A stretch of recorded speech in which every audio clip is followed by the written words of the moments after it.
মোহাম্মদ ইবনু জাফর আল মাকিরি রাদিয়াল্লাহু আনহু ইকরামা রাদিয়াল্লাহু আনহু বলেন, সাদ্দাদ রাদিয়াল্লাহু আনহু আবু উমামা ও ওয়াসিলা রাদিয়াল্লাহু আনহু এর সাক্ষাৎ লাভ করেছে এবং সিরিয়ায় আনাস রাদিয়াল্লাহু আনহুর সাহায্য লাভ করেছে এবং তার উচ্ছ্বসিত প্রশংসা ও গুণগান করেছে। আবু উসামা রাদিয়াল্লাহু আনহু বলেন, আমরা ইবনু আব্বাস আস-সুলামি রাদিয়াল্লাহু আনহু বলেছেন, আমি জাহিলি যুগে ধারণা করতাম যে সব লোকই পথভ্রষ্ট এবং তাদের কোনো ধর্ম নেই, তারা দেবদেবীর পূজা করত। এই অবস্থা আমি শুনতে পেলাম যে মক্কার জনক ব্যক্তি বিভিন্ন বিষয়ে বর্ণনা করছেন। আমি আমার বাহনে উপবিষ্ট হয়ে তার নিকট এসে পৌঁছে দেখলাম যে তিনি রাসূলুল্লাহ সাল্লাল্লাহু আলাইহি ওয়াসাল্লাম নিজেকে জনসমাগম থেকে সরিয়ে রাখেন। তার সম্প্রদায় তাকে অত্যাচার নির্যাতন করে। আমি কৌশলে মক্কায় তার নিকট প্রবেশ করলাম। আমি তাকে বললাম, আপনি কে? তিনি বললেন, আমি একজন নবী। আমি বললাম, নবী কি? তিনি বললেন, আল্লাহ আমাকে পাঠিয়েছে। আমি বললাম, তিনি আপনাকে কোন জিনিস দিয়ে পাঠিয়েছেন? তিনি বলেন, তিনি আমাকে আত্মীয়তার সম্পর্ক অটুট রাখতে, মূর্তিসমূহ চূর্ণ বিচূর্ণ করতে, আল্লাহ এক বলে ঘোষণা করতে এবং তার সাথে কোনো কিছু শরিক না করতে পাঠিয়েছেন। আমি তাকে বললাম, এ ব্যাপারে আপনার সাথে কারা আছে? তিনি বললেন, স্বাধীন ও দাসেরা। বর্ণনাকারী বলেন, সেকালে তার সাথে ছিলেন তার উপর ঈমান আনয়নকারী আবু বকর রাদিয়াল্লাহু আনহু, বেলাল রাদিয়াল্লাহু আনহু প্রমুখ।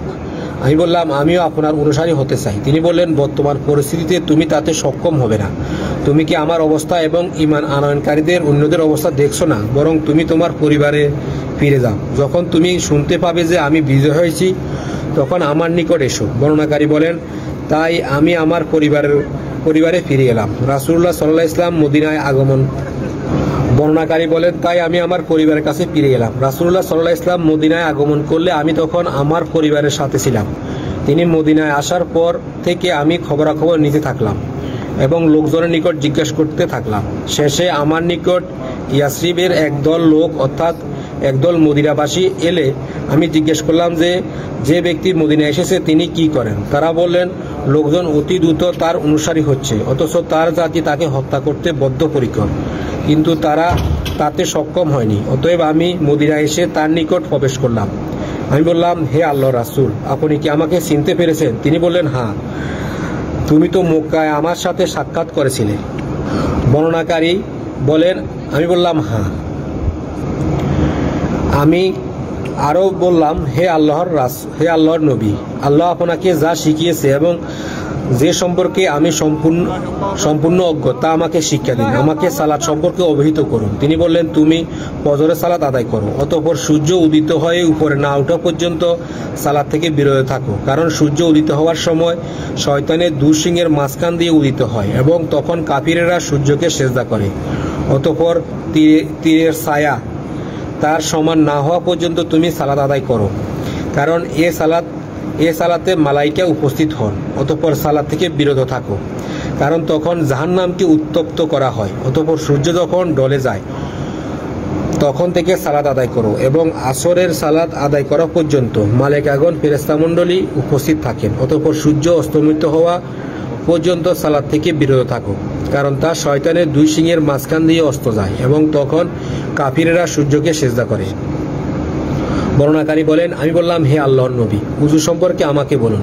তিনি বললেন, তোমাদের যে কোনো ব্যক্তির নিকট উযুর পানি পেশ করা হলে সে যেন কুলি করে, নাকে পানি দিয়ে তা পরিষ্কার করে, এতে তার মুখমণ্ডল ও নাক গহ্বরের সমস্ত পাপ ঝরে যায়। অতঃপর যখন সে আল্লাহর নির্দেশ মতো মুখমণ্ডল ধৌত করে, তখন পানির সাথে তার মুখমণ্ডল থেকে এমনকি দাড়ির আশপাশের সমস্ত পাপ ঝরে যায়। অতঃপর তার দুই হাত কোন পর্যন্ত ধোয়ার সাথে সাথে তার আঙ্গুলিসমূহ থেকে পানির সাথে গুনাহসমূহ ঝরে যায়। অতঃপর সে যখন তার পদদ্বয় ধৌত করে, তখন তার আঙ্গুলসমূহ দিয়ে তার পাপসমূহ ঝরে যায়।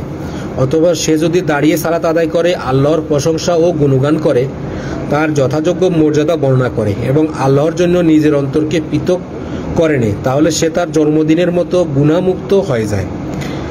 আমর ইবনু আব্বাস রাদিয়াল্লাহু আনহু এই হাদিসে রাসূলুল্লাহ সাল্লাল্লাহু আলাইহি ওয়াসাল্লামের সহচর আবু উমামা রাদিয়াল্লাহু আনহুর নিকট বর্ণনা করলে তিনি তাকে বললেন, হে আমর ইবনু আব্বাস, লক্ষ্য করুন, আপনি বলেছেন এক স্থানেই লোকটিকে এত সওয়াব দেওয়া হবে। আমর রাদিয়াল্লাহু আনহু বলেন, হে আবু উমামা, আমি বার্ধক্যে পৌঁছে গেছি, আমার হাড়গোড় দুর্বল হয়ে গেছে এবং আমার মৃত্যুর সন্নিকটে।